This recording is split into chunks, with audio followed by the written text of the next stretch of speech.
All right, I think we'll go ahead and get started. Good afternoon, everyone. I hope you've had a good Monday so far. Thanks for joining our workshop, Building Your Best, Writing Cover Letters and Resumes. My name is Katie Armstrong. I am a Career and Professional Development Advisor in the Mines Career Center. I will lead you all through this presentation today. I'll let you know it's just me, so go ahead and use the chat box throughout to put your questions, and I may not get to them right away, but we will make sure to go through them. So if I don't respond right away, that's why, and we'll have some breaks through the workshop where we can look at those questions as well. If you've never visited the Career Center, we are located in the Student Center, room E180. I put our email and our phone number there as well. Those are really the fastest ways to connect with us right now. And then outside of the Career Day time, we do online appointments. So after Career Day, if you want a one-on-one advising appointment, you can make that through DiggerNet. And we also right now have virtual drop-in hours as well as in-person hours in our office for very quick questions.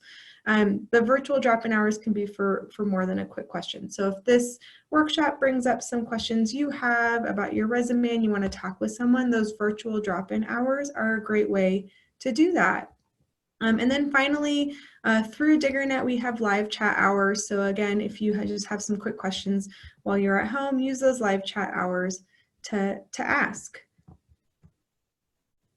And then finally, we are recording this, so we will share a recording of this afterwards, probably within a couple of days of the program if you have anything else with want those resources as well.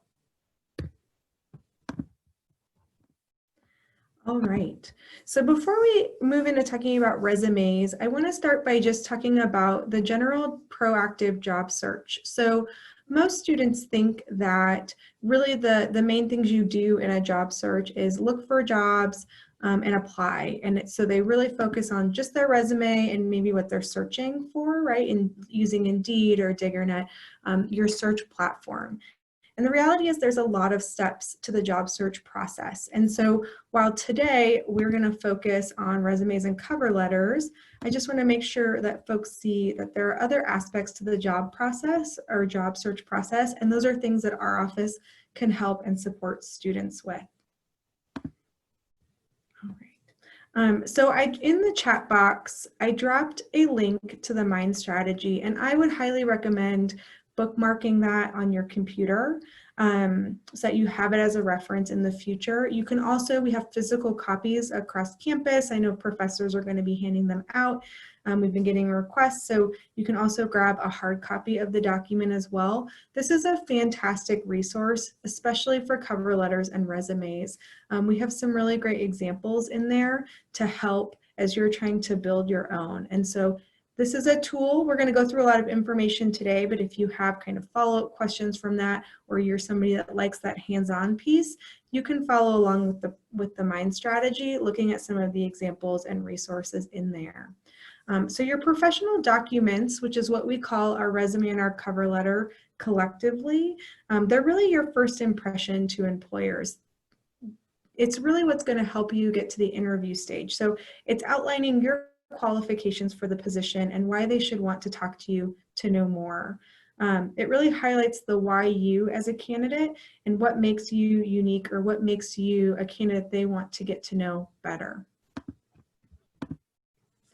So I want to talk about some kind of general rules to a resume, but before I do, I'm just curious if you could use the reaction thumbs up if you have a resume currently.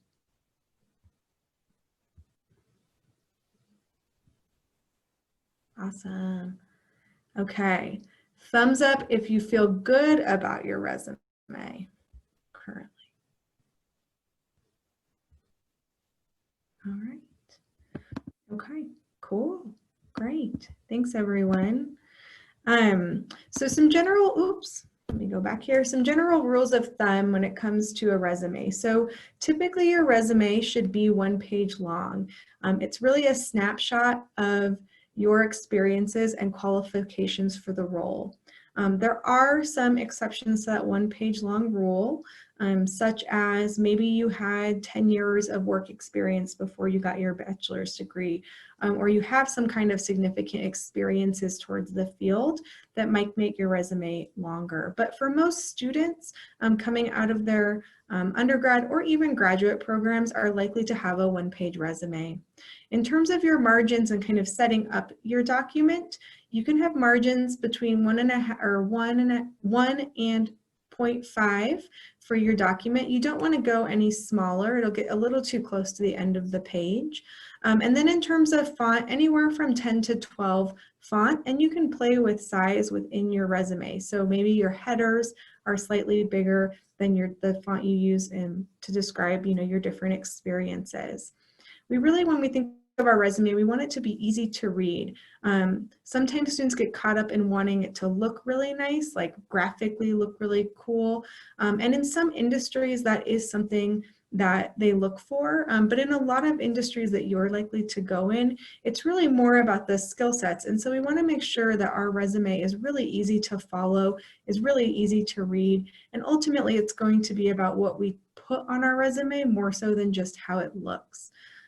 So using those standardized formats and fonts, right? Using, Times New Roman, Calibri, things that are going to be easy for an employer to see. And then what do we highlight in our resume? So we're going to go through and talk about the different sections that typically go in a resume, but I just wanted to put a quick list here. So most of our students, these are really the common sections we see on resumes. So education, where we're stating our clear degree, our graduation, and we'll talk about GPA, our work experience or relevant experiences for the role. So that might not just be work experience. Project or team experience. A lot of students don't put this on their resume, but it really is an opportunity to highlight some skill sets for the position. Our technical skills and additional strengths we have, and then honors, activities, individual interests. There's a variety that can go onto the resume. All right. So here's just a quick example, and we're going to get more in depth into the sections of when I say a really clean, organized, clear to read resume, what I mean. So we've got a very clear header at the top. Our sections of the resume, you can clearly see where the titles for the resume sections are. The resume is pretty evenly balanced between the left and the right, so they're really using the whole page. They're not putting everything to one side of the document. And then they're mixing some font size and bolding to sort of make the different parts of the sections stand out. So visually, it's pretty easy to follow and see kind of what is on that resume. All right. Some other things we want to think about when we think about our resume kind of overall is that we never want to have typos or misspellings. So even if you don't want to have your resume reviewed by somebody in the Career Center, ask a friend, ask a faculty member, ask a family member, have somebody else look at your resume, because when you've worked on something for long enough, it's hard to catch our own mistakes. And so having somebody else read it could help you figure out if maybe there was a little typo or you'd missed a small word, or when you were spell checking, you approved it to replace it with the wrong word.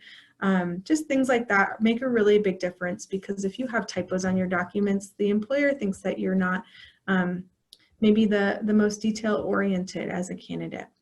We never want to have lies or mistruths on our resume. So we want to make sure that the information that we're putting on there is honest and things that we've done, right? We don't want to put things that we don't want to say we've got technical skills that we don't have. We want to be honest there. We want to avoid negative information. So you don't need to list a whole paragraph explaining why you left your last job. You can list, the dates of that employment. So we want to try to, again, highlight the skill sets we do have for the position and not necessarily focus on the things that we might not. Minimize acronyms. So what I mean by this is that when you are putting together a resume, you want to ask yourself, if somebody who was maybe in human resources for a company picked up my resume, would they understand the terminology in it? And if they you don't think they would, then you might need to readjust. So a great example I see all the time is students put CSM on their resumes. And an employer might not know that when you're saying CSM, you mean Colorado School of Mines. And so you might have to spell that out. If the acronyms you're using are super common acronyms within your industry and like anyone would know them, that's fine. It's really just asking yourself, if somebody random picked this up and was the first person to review my resume, that maybe they're not an engineer, would they be able to know enough about what I'm saying if I'm using acronyms? We want to avoid italics as well. So something to know is that if you're applying to larger companies, sometimes they use softwares to do their first screens of resumes where they're looking for some keywords or maybe experiences. And italics don't read well. They also don't print well, and not everybody can visually like read italics very well. So we want to avoid having italics on our resumes.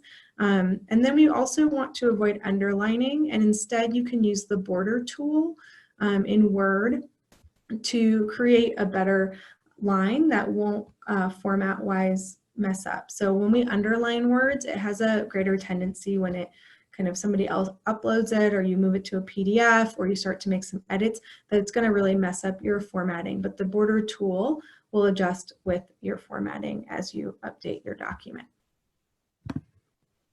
All right, so let's talk about the different sections that go into a resume. So the first section I want to talk about is your header. So we have a couple of different examples here just to give you an idea. But on your resume, your header is really important because that's the first thing they're going to see, and that's also the information they're going to have to contact you. So on our header, we want to make sure we have our name, and we typically make that larger than the rest of our document so it stands out.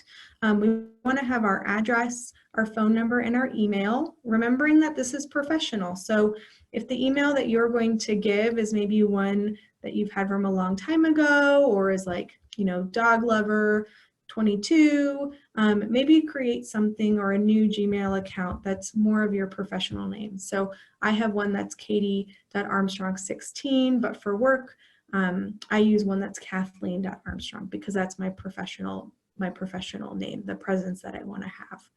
And then we can put our LinkedIn. So if you have a LinkedIn and you feel confident about it, put it on your header. People will look at that. And you can also in your LinkedIn put more information about yourself and your experiences. So there are companies that do use that to learn more about you. All right. The next section that students typically ask about is some kind of objective section or a profile section, or sometimes it's called a professional summary. So it goes by a couple different names. This is really an optional section, and typically you're not going to have this section. For students that are job searching for full-time positions, this isn't necessarily a section you have to have. For students looking for internships, especially if you're like taking this resume to career day, having a section like this could be good because it can clearly state you're looking for an internship and you might be giving your resume out to a few different companies. Another time that this might be good to have is maybe you've had significant work experience prior to this degree, or maybe you're transitioning fields where your past work experience was in a very different field than what you want to go into. It's a place that you can sort of make some of those connections for an employer in that professional summary. So we have an example here of what a professional summary looks like, where they're stating their degree, some of their skills, and then what they're seeking. So again, this is an optional section. It's not a required section. And I would say if you are tight on space on your resume, use the space to highlight other experiences you have versus fitting a profile section into it. So the next area that typically is going to show up on your resume is going to be education. And these are just two examples of the ways that we can list our education. So you're going to put the school and the major. You're going to put the level of degree. So you could spell out Bachelor's of Science or B.S. You're going to put your graduation year. You do not have to put expected graduation date. Some students want to, and that's fine, but you don't have to if you're graduating in a different year from now. And then the other thing that you can put is your GPA. And students ask about this. Do I have to put my GPA? Do employers look at it? It really depends. There are some employers, especially some of the larger companies, who have GPA requirements for some of the applications for internships or for full-time positions, but that's not everyone. Our rule of thumb is if your GPA is at a 3.0 or higher, I'd say put it. If your GPA is close, then you can decide. And if it's below a 2.5, I don't know that I would put a GPA. It's totally up to you, but we'd recommend against putting that GPA in. And then students also ask about the difference between their overall GPA and a major specific GPA. And I've seen students put both in there. And what I would say is that if you are deciding to put your major specific GPA, you do need to note that. You shouldn't just put GPA. If your major GPA is higher, we should note that it's a major GPA and not our overall GPA. And then another thing that we can put, and I do see the chat, so I'm going to get to it here in a moment. Another thing that we can put in there is we can add a few things about our coursework or our honors and awards. So if you maybe made Dean's List a couple times and it's just a few highlights, those can go into our education section. If you have like 5, 6 awards and honors you want to list on your resume, they probably need to be in their own section. It becomes too long for your education section. But if it's just a few things that you're wanting to highlight, you can put those into your education section. That is fine. All right. So again, we'll get to the chat here in a little bit. So just hang tight for folks that have put stuff in the chat box. The next areas are our experience, and we're going to look at experience for a couple different examples because some students have some significant experience. Maybe they've done internships, had past jobs in the industry. Other students maybe have some less experience and think, what can I put on my resume?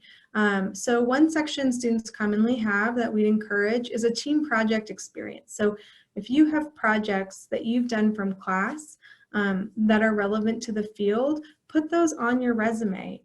Those are really where you can show that you've used some of the technical skills, that you've had some of the experiences that have prepared you for the field that you want to go into. Employers don't expect that you're going to have necessarily lots of industry experience. So this is a way for you to show, as you're entering into the field, that you've got some of the foundation to grow on in a position.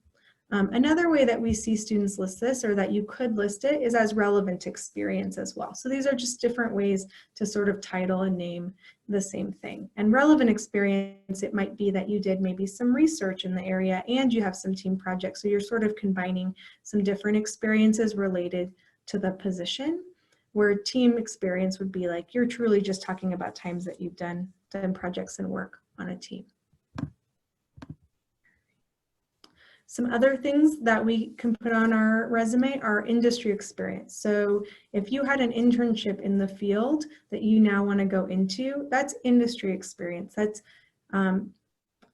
work that you've done, not just as a student, right? Not just in class, in the field that can be applied to a position.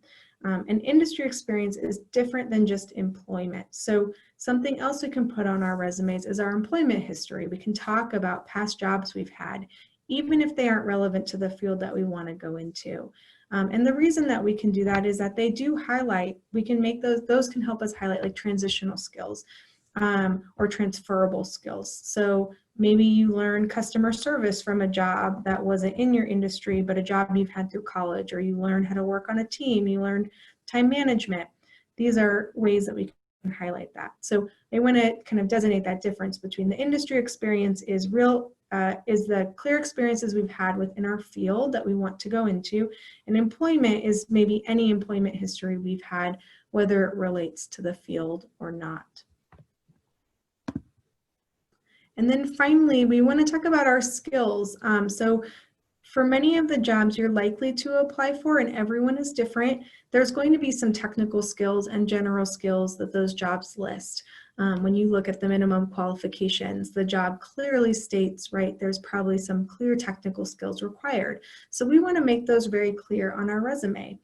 So most students will have some kind of section that's either something like professional skills or skills and strengths or technical skills.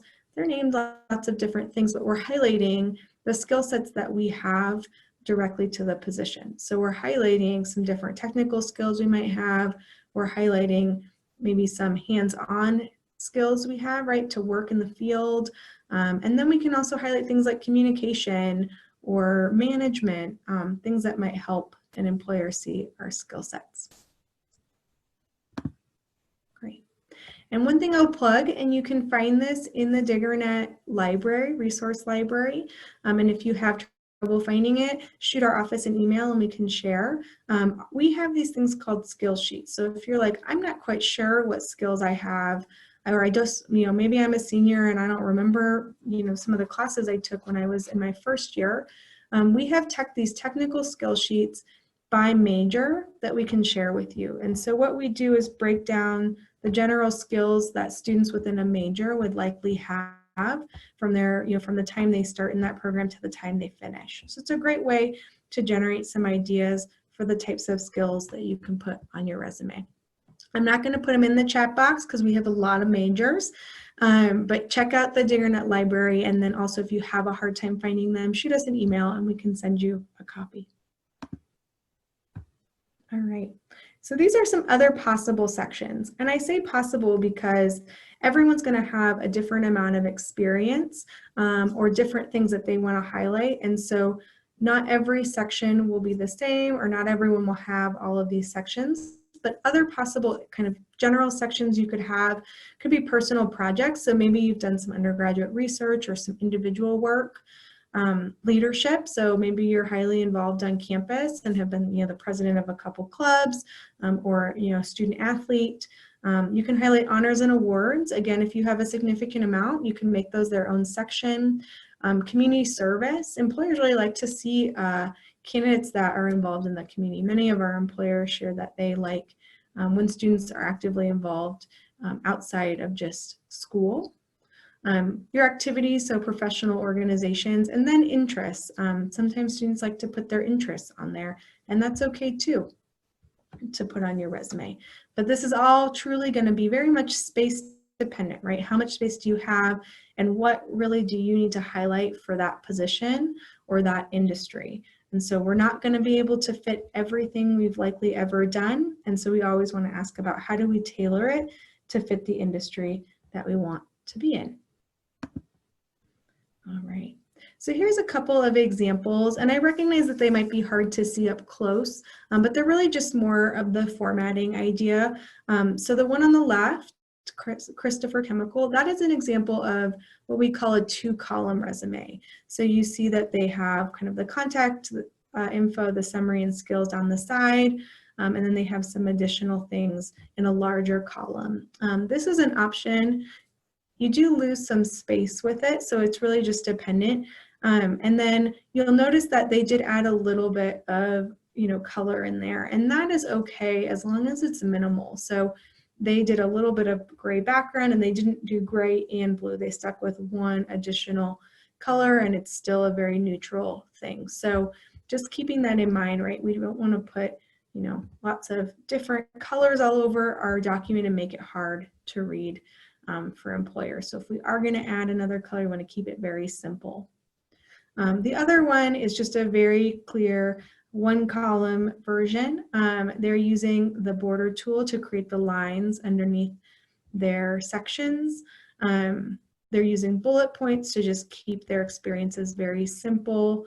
They're putting their dates far to the right so that they're stretching their document so that it looks balanced.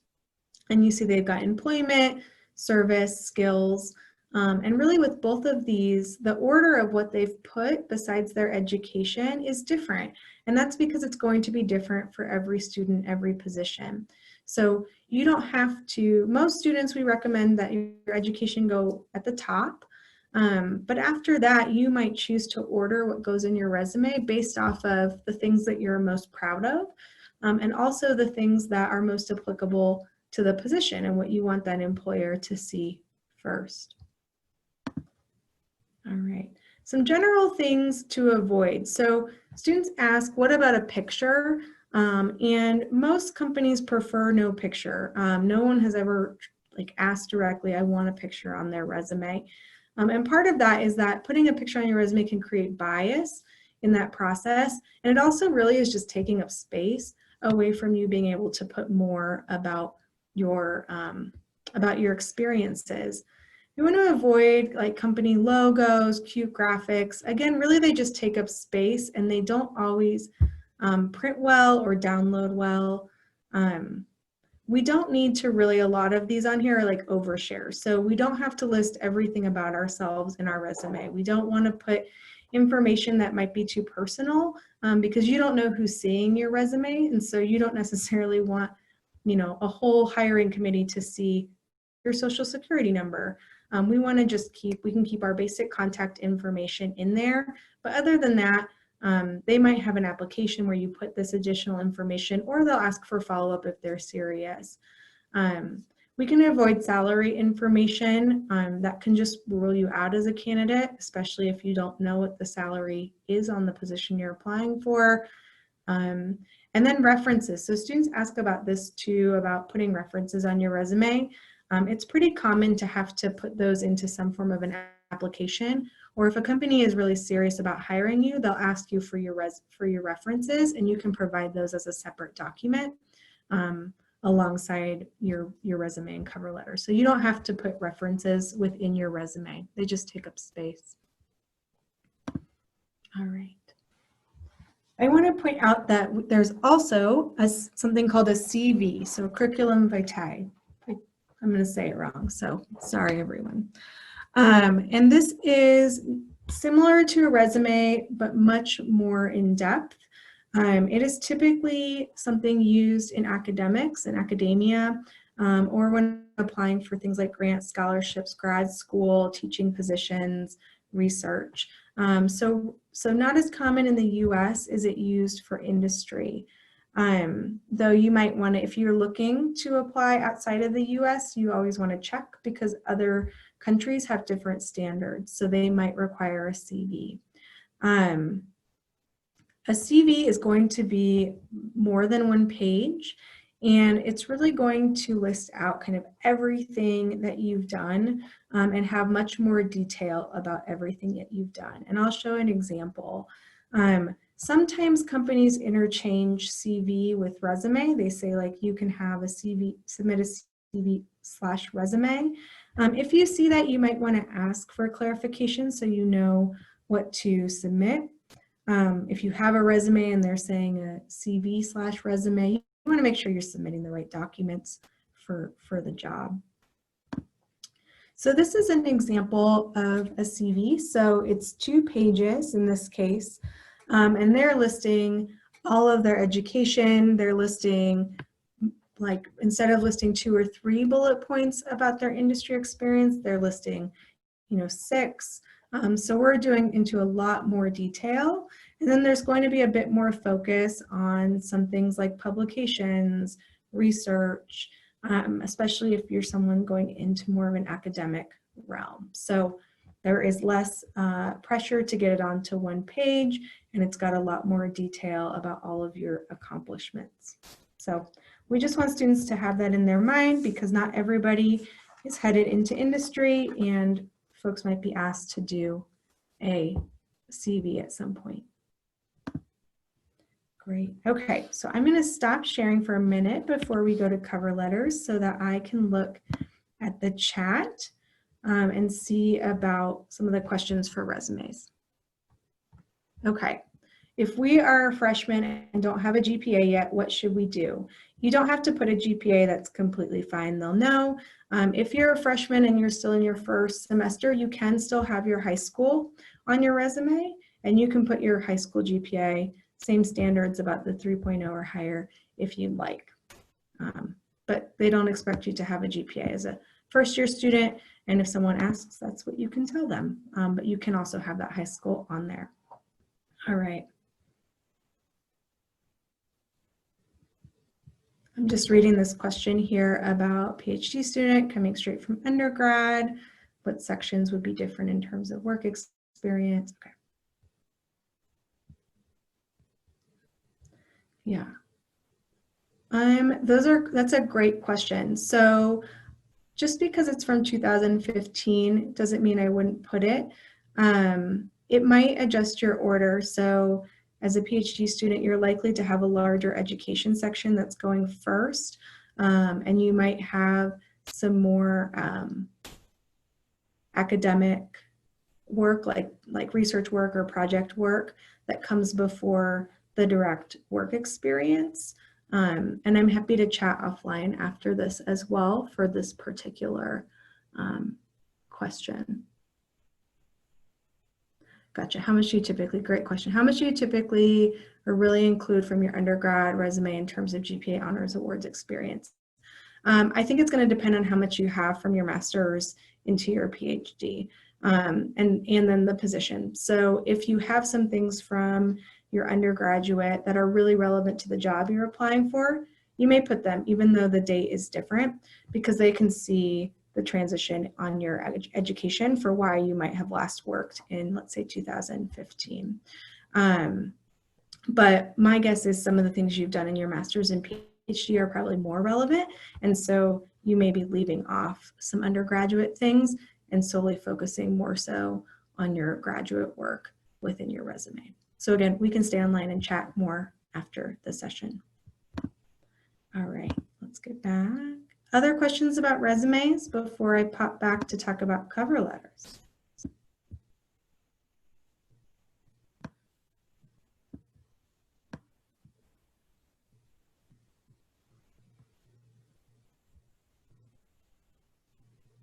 Okay, and I see one more question about I will begin my PhD spring of 2020. How do I show this on my resume? So you would put it in your education section, and then under date, you could put something like present, right? Or the date you started, the month you started and year to current. Or you could put an anticipated graduation date, but that would be very far off for a PhD, so I probably wouldn't recommend that. So I might put like in progress, could be something that you could put as well instead of a date.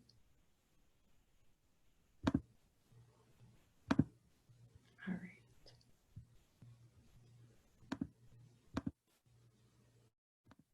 Okay, so let's talk about cover letters here for kind of the rest of our session today. So students frequently ask us, do I really need to do cover letters? Do they really matter?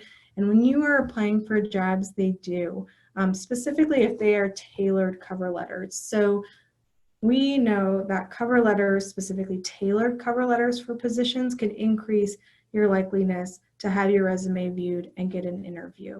Employers use them to fill in the gaps. So while your resume lists your qualifications for your role or for the role, the cover letter really tells a little bit more about your story. It tells the why you're passionate for this job or this position, why you want to work in this industry. It helps fill in sometimes too where you may not have some experiences in your resume or maybe those transferable experiences. It can help make the connections by talking about it in your cover letter. And really what makes a great cover letter is when students put time into it. When students actually think about the position, they do some company research to be able to connect their experiences to the role or the company, and that the organization that you're applying to can tell that you've tailored that document to the job you're applying for. All right. So some tips for writing cover letters. So first we want to use the same, we say stationery, but what I mean by that is we want to use the same header that's on our resume on our cover letter. So think about, again, I called them professional documents. Think about it as your professional package. And this is what the employer is seeing together to represent you. And so we want to make sure that both of our documents match. We have the same header on both. They also may be printing and trying to keep the documents together, so we want them to be very easily able to see which documents are ours. An important thing to remember about cover letters is that they're not just about us. So it's not just we are talking about ourselves, but we should always be talking about ourselves in terms of the position. If we're talking about how we're great at time management, it should be because we're tying it back to something asked for in the job. So we are making the case to the employer of why we're a good fit for the role. And so that means that we're also tying in the role. So we want to do our research before we start. We want to get a sense of the position. We want to know a few things about the company so that we can know our approach to writing the cover letter. And I'll show some examples here in a minute.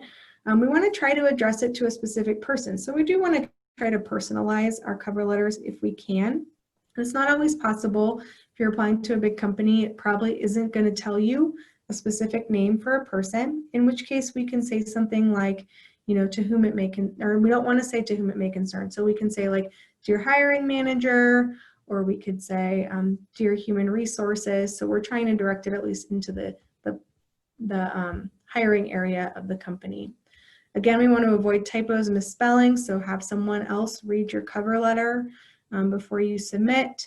And then a tip, because we know that it's not realistic for every student to tailor every cover letter, especially if you're, you know, doing a very intensive job search. So our tip would be to only put the company's name in your first paragraph of your cover letter so that you can remember where it is and to change it. Because if you have the wrong company name in a cover letter, the company is just going to skip over your application. So by putting it in one spot, you can remember where it is and just increase your odds of making sure that you're always editing that piece.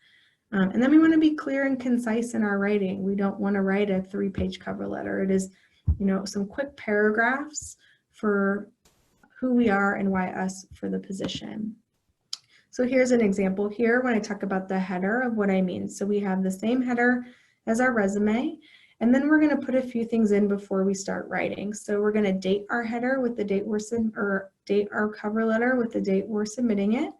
We're going to address it to the company. So we're going to put an address, and then we're going to address it to a person. So if we can't find a person's name for the hiring, we're going to address it with something like Dear Human Resources, Dear Hiring Manager, something to that effect. Okay. So what goes in our cover letters? Students get intimidated to write a cover letter. I don't know where to start. And here we have a clear formula for writing a cover letter and what goes into each paragraph.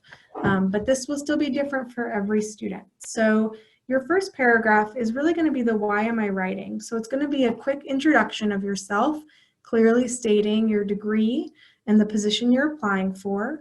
And then you're going to talk about briefly the why you're interested in the position.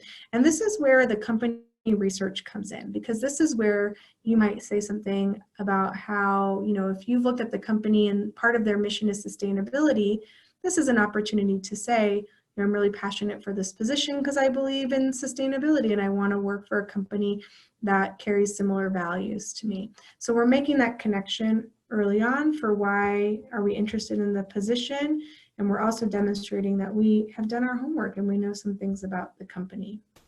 Our second paragraph transitions to really laying out the reasons we believe we're qualified for the role. And this can be done both in a paragraph format, so a full written paragraph, or it can be done in bullet points. And so there's just two options for students to use. And I'll talk about that in a little bit more detail in a minute. But really we're stating some of the qualifications we have for the position. So we should know what the qualifications for the job are and be tying that together. The third paragraph is an optional paragraph. And so this is, you don't have to have this paragraph, but sometimes it can help. And this is just another chance to talk about why you're right for the job or what makes you unique for the job. So maybe you've been a highly involved student while in college, or maybe you took some time off between, you know, school years, or took a gap year, and you want to talk about that experience and how it's allowed you to grow and why it makes you a qualified applicant for the position. This is really this third paragraph is just one more opportunity to tie something from your experiences into the role that maybe isn't as clearly highlighted on your resume. And then finally, we're going to have a closing paragraph, but it's really more of a couple sentences where we're going to be thanking them for their consideration, looking forward to hearing from them. And that's really kind of the wrap up to our cover letter. So this is generally the flow and what needs to go into a cover letter. So when you get used to the flow, it's not as hard to write them as sometimes just getting started. All right. So I mentioned that there are two different ways you could format that second paragraph, and I wanted to show this and go into a little bit more detail. So the one on the left is a paragraph, or excuse me, a bullet point format, and they're just laying out an entry sentence about the valuable skills that they bring, and then they're listing out some experiences they have. This format works when your different experiences aren't connected. So maybe from one of your class projects is what really connects you to one of the skill sets for the job, and then a whole different experiences you've had connects to a different part of the job. You could do that in a bullet point. When you might want to use a paragraph format is, let's say that you want to talk about your senior design project because you believe that that really encompasses what this role is looking for, or maybe a past internship or some research you've done, and it's more of one story in that you're going to write in a paragraph format talking about that and tying in the job skills and why your skills connect to the position. So two different ways to do it. One is not better than the other, they're just different, and it's just good for students to know that there are options. So I mentioned company research, and this goes to the job as well. And so really when you're writing a cover letter, what I tell students is that before we even start writing it, we want to read the job, and we want to read it a couple times and try to pull from the job description what we think they're looking for, right? And that might be like highlighting keywords, summarizing the overall description in our own words, but really trying to pull out what is it that they're looking for in this person they want to hire, and identifying some of the skill sets we believe are most important. And then from there, we can look at our own skill sets and begin to match it up. Okay, they really want somebody with experience with project management. Okay, here's an example I have where I use some project management skills. So I want to bring that up and highlight that. And so then we can start to figure out the key experiences we have to highlight on our cover letter and pull kind of out, maybe out of our resume a bit, like to highlight more in our cover letter alongside having it in our resume. We're just shedding more light on those experiences. And so when we say tailor, this is really how that process works. It's reading the job description, it's figuring out what we think they're looking for, thinking about our own experiences and the best way that we can, the best examples from our own experiences that can highlight that, the skills needed for that job, and then putting that into our cover letter. That's how we frame our cover letter. Right. And then some ways and tips to really maximize your documents. So if you've not done so, you want to put your resume and cover letter, especially going into Career Day, upload them into DiggerNet. And you have the option to make your profile public, which means employers can see your documents from the site, so that they don't automatically see them, but you can make them public so they can. But by having your resume uploaded into DiggerNet, when you do apply to jobs, it asks you, do you want to attach your resume that's in the system, and it just can make it easier for you. If when you are looking at corporate applications, so websites or applications on company websites, make sure that you're attaching a cover letter when the opportunity is there. So not every job allows you to put a cover letter, but if they are creating space for it, you should put a cover letter in your application. And then email your documents in your networking. So if you are making connections in the field, or maybe you meet someone at Career Day and you're following up, put your cover letter and resume, or at least a resume, into that follow-up so that they can see your skill sets right there. And then finally, some questions to ask yourself. So as you are working on these documents, whether you're new to starting them or you're getting ready to apply for jobs and you're looking at them, doing your final touches to it, some things to really ask yourself is, how relevant is my content to the position that I'm applying for? So you might have a beautiful resume, but nothing on it you've connected to the job. And one of the the strategies you can do to kind of figure it out is there are like free websites where you can upload a job description, upload your resume, and the website will pull out like the percentage of keywords used and how much that matches up. But you can also just do it like use a Wordle or something like that to see how much is my resume lining up to a position. So am I using the same words that they're using, or am I using the same terminology? Am I highlighting the experiences and the skill sets they're looking for? Continue to ask yourself how easy your document is to read. Is it well organized? Is it consistent? So if you're using bullet points in one section of your resume, are you using bullet points everywhere else? Don't switch your formatting halfway through. If you decide on a formatting pattern, be consistent. And then how can you make your documents better? And sometimes that's being willing to be vulnerable and get them reviewed, or asking a friend, or looking at examples online, just to give you an idea of other formatting, other ways. And if you are going to do your own research, try to look for resumes within your field, because different industries have different standards. So I imagine graphic design has a much more open standard for resumes, because designers want to highlight their ability to design, both on their resume as well as just listing their skill sets. So they might have more of an artistic resume than like an engineering position is looking for. And so make sure that you're looking across the same industry when you're looking at examples. All right. So that's the content we have for today. So I'm just going to go ahead and stop sharing, and then we can stick around for a few minutes if folks have additional questions to put in the chat. Otherwise, if you want to unmute yourself and ask, that's fine as well. But yeah, I thank you all for being here, and I will mention that we have an upcoming on Friday. If this is your starting point and now you're wondering about kind of how can I get my resume reviewed, or how can I talk to somebody about it, stop by our virtual office hours, Monday through Thursday, 10 to 3. The links are on DiggerNet under announcements. And then on Fridays, and you can find this under workshops, we have rapid resume reviews. So those are virtual as well. And it's a quick 15-minute resume review with a Career Center staff member. So that's a great way to have a follow-up if you feel like you need some additional support on cover letters or resumes. All right.